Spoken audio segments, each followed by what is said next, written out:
ABS-CBN, naghahanap ng ipapalit kay Luis Manzano. Opisyal nang inanunsyo ni Luis Manzano ang kanyang pagsabak sa politika. Ngayong Webes, ginanap ang pag-file niya ng kanyang Certificate of Candidacy o COC bilang Vice Gobernador, candidate ng lalawigan ng Batangas. Kasama ni Luis ang kanyang ina at dating Batangas Governor na si Vilma Santos na susubukang bumalik sa dati niyang posisyon.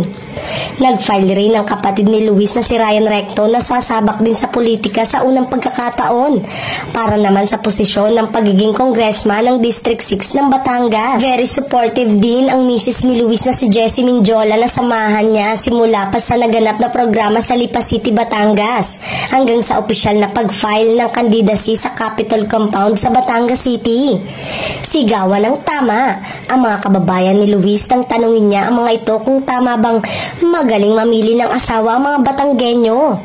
Tawa na naman ang mga audience ng biruin ni Vilma si Luis tungkol sa tunay na edad nito. Pangako naman ni Luis sa mga Batanggenyo na maliban sa maayos na pamumuno ay magdadala rin siya ng swerte sa kanilang lalawigan. Samantalang, opisyal na rin ang pagpapaalam nito sa ABS-CBN, partikular na sa show nito na Rainbow Rumble. Ayon sa source, nagpaalam na si Luis sa management at suportado naman ito ng TV network. Kasalukuyan umano naghahanap ngayon ng ABS-CBN ng ipapalit sa TV host sa Rainbow Rumble na programa nito.